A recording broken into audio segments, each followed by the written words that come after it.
People dumber than you are making millions of dollars because they understand one thing. Watch closely, because once you understand this one thing, you're never gonna think about business the same way. Jake Paul, Mr. Beast, and Kylie Jenner did not go to college, but they fundamentally understand that the single most lucrative skill in business is sales. And so in this video, we're gonna talk about why sales is the most lucrative skill in business, how seemingly dumb people are so good at sales, and then we're gonna go into a technical overview of sales and marketing. By the way, I'm Pietro. I've worked in investment banking and finance for the past 10 years, and on this channel, we talk about how you can build up the skills so that you can make and save more money. So if that's something that you're interested in, make sure to subscribe to the channel. Let's get into it. An important business lesson to understand is that it doesn't matter how good your product is. If you can't sell it, nobody will ever learn how great it is, and your business will shut down before it ever even gets started.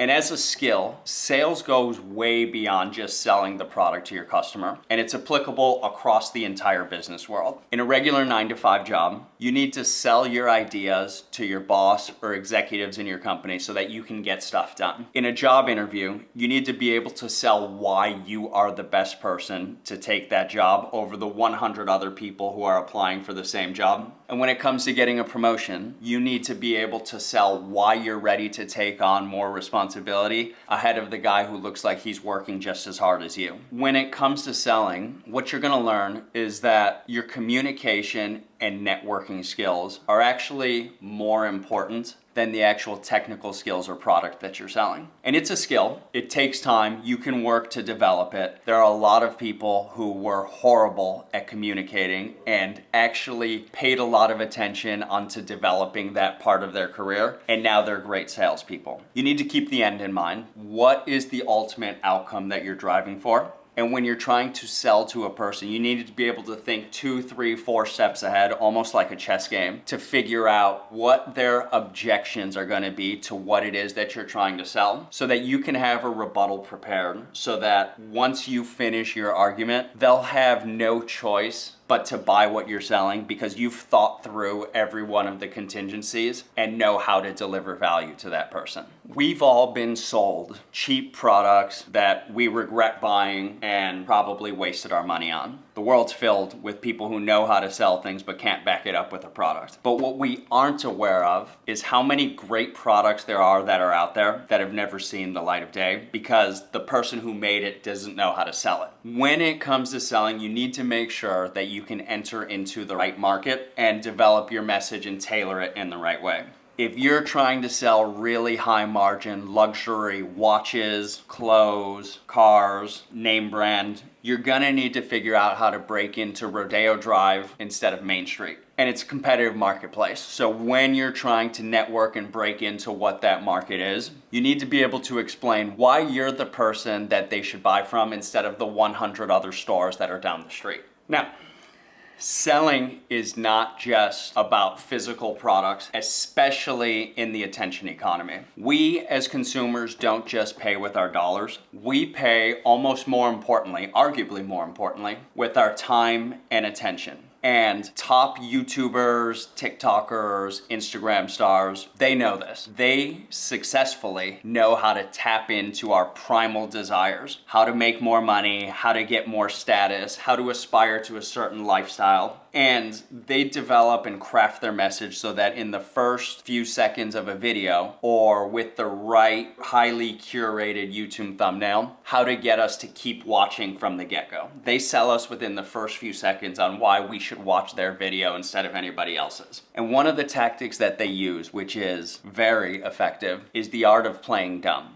Because we as humans are so hyper aware of when someone is trying to sell us something, we can really just gauge when someone is being sincere. And when they're not genuinely being sincere, our radars go on. Because if they're trying to act nice to sell us something, then we will shut that down immediately and not buy from them. Especially if they're trying to be suave or smart or try to make us feel dumb about what it is that we're buying and why we should trust them, then we're not going to do it. When it comes to making a sale, we will only buy from people that we trust. And a lot of these influencers and Instagram stars play or craft out this image of being dumb so that we trust them. Because we all have egos and we think that there's no way that we would be tricked into buying something from someone who's less intelligent than us. Let's talk about Jake Paul. He is a high school dropout and he makes YouTube videos where he does all of these ridiculous stunts and just acts kind of like an idiot the whole time for the sake of us being entertained. But every time we click on one of his videos and watch, we get locked in for 30 minutes because even though what he's doing is ridiculous, we think subconsciously that it would be kind of fun to turn our brains off and be able to live that lifestyle. And so a lot of people get hours and hours of entertainment value from watching a Jake Paul video. And they think that they're getting it for free, right? We talked about paying with time and attention, but most people equate actually paying for something with their dollars. So in the average kind of viewer's mind, they're watching it for free and getting lots of value from it. Now, after watching dozens of these videos and having dozens of hours of free content, all of a sudden when he comes out and says, hey, for $100, you can watch me square off with another celebrity and get in the ring and put my reputation on the line, you have that trust that if I've gotten so much value for free, now Jake's asking for me to pay for $100 when he knows I can watch his other stuff for free, then the implicit contract or promise here is that this entertainment value is going to be so much higher than the free content that I'm watching that I'd be dumb to not watch it. And so you go and you pay the $100 with your friends. And so even if you don't like him, it's an opportunity to potentially see him get knocked out. And so you'll just split the bill with your friends and have a night of entertainment to watch him knock the other guy out, maybe get knocked out. And the whole time you're wondering, how the heck does this high school dropout have a $100 million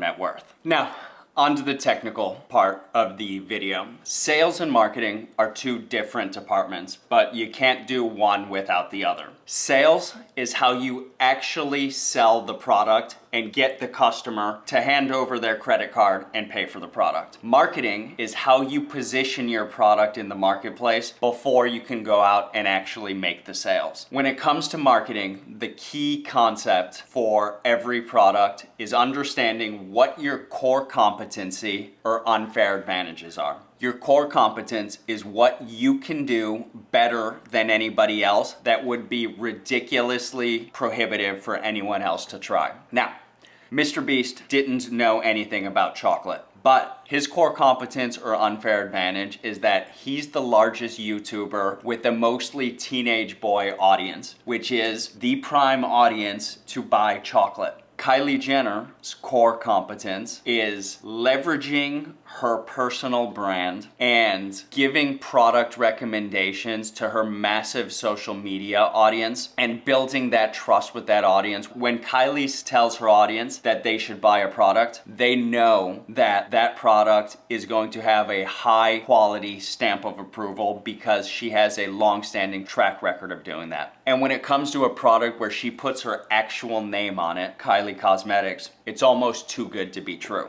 In marketing, everything comes back to your core competence, and everything about your product and selling strategy needs to tie back to that. If you don't have an unfair advantage in a market or with a product, then you need to get out ASAP. But once you establish what your core competence is, the next step is to figure out what your unique value proposition is. And a unique value proposition is a one-sentence summary that separates your product from everything else in the market. For Kylie Cosmetics, it's direct access to the signature Kylie look. For Jake Paul, it's two larger-than-life personalities putting it all on the line and risking their reputations in a fight. Once you know what your core competence is and what your unique value proposition is, then it comes down to figuring out who is your target market that you're trying to sell into. And the way that marketers do that is that they develop an avatar for one person that they want to sell to. And it gets really detailed into who that one person is. So much as you put a name on who that person is, how old they are, what they like to do, what they don't like to do, what their aspirations are, what their fears are, what their family dynamic is like. And the more detail that you can fill out into your target avatar, the better an idea of the person that it is that you can think about selling to.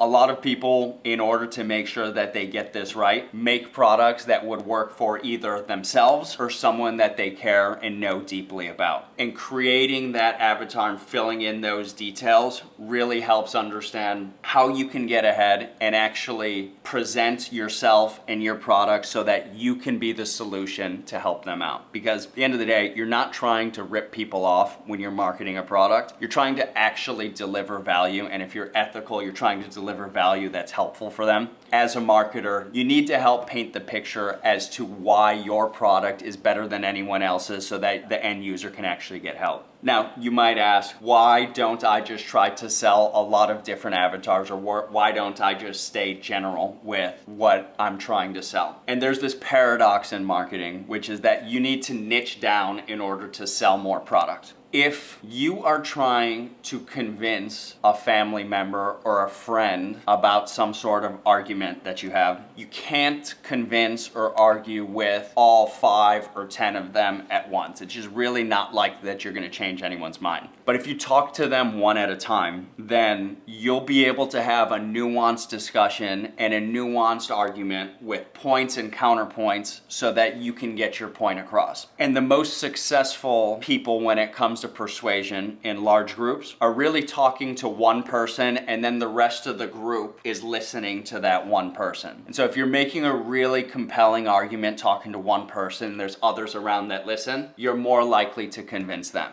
When it comes to marketing, it's the same thing. When you're trying to figure out who you can provide value to, by targeting one person and figuring out how to solve their problems, if you can figure out how to add value for one person, then you can guarantee that in a world of 8 billion people, there will be others that also need that problem solved for them. And so before you even go out and start to sell the product, you need to make sure that you're properly positioned with the right story so that you can actually provide value to the person that you're going to be selling to so that they can eventually come back and buy again or tell their friends about it so that you can sell more. Now, when it comes to sales, sales really boils down to just one question, which is, how can I provide so much value to the end customer that they feel stupid to not buy it? And the best sales are when the customer doesn't even know that they're being sold to. They think that they are approaching the seller with an intent to buy. And in order to do that, you need to create a sales funnel. And the sales funnel starts at the top with initial awareness of what the product is, and it works all the way down to the bottom, which is when the actual purchase happens. And so we've been talking about Jake Paul and his fight, so let's keep using that as an example. The very, very top of the funnel, which he's developed over time because the product's been built, the very top of the funnel is word of mouth. You hear people talking about the Jake Paul fight. You probably at this point don't even know who he is, but your interest is piqued because everybody's talking about how they're excited to watch a fight. Once your interest is piqued, you start to get into the actual sales funnel that Jake has built. And the next level in the funnel is his Instagram and TikTok accounts, which are short form content. And so once your interest is piqued, you go to TikTok or you go to Instagram and you look up who Jake Paul is. You go through, it looks like it's this young, audacious, brass entertainer who's living this crazy lifestyle. You don't know much about him, but you see him doing these stunts in his Ferrari, and maybe at this point you probably still don't get what the hype is, but maybe you're a little more interested. And so when you want to dig a little further, you go to the most powerful part of Jake's funnel, which is his YouTube channel. You pull up his YouTube channel and all of a sudden you find there's hundreds of hours worth of content and you start to watch. First video, you're entertained. You learn a little bit about him, who he is, who he hangs out with, who his family is, why people like to watch him. And all of a sudden you start to go down a rabbit hole. Maybe you're all of a sudden a Jake Paul YouTube fan and you like to keep up with what his lifestyle is, and now you're watching his weekly uploads. And the important thing is that it's all free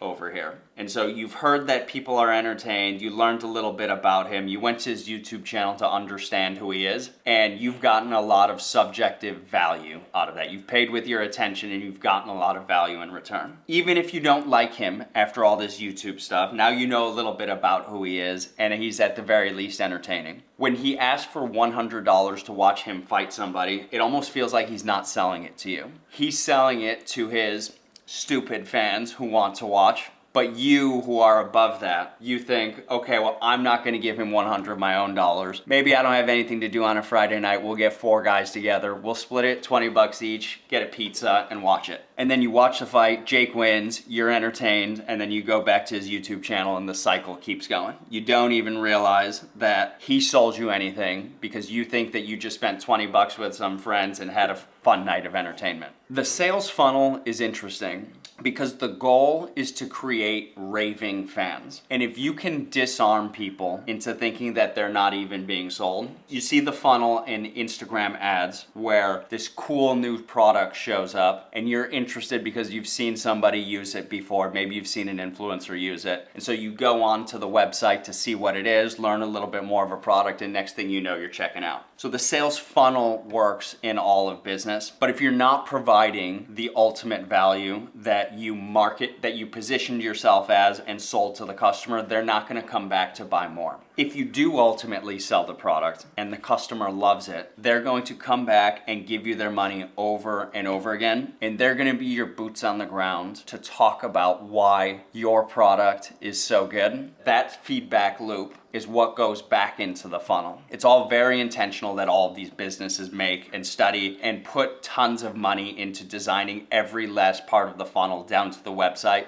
to make sure that they can get you to buy whatever product it is. And after you've been entertained from this primal fight, you go around, you tell your friends, and all the while you're still asking, how is it that this high school dropout is worth $100 million?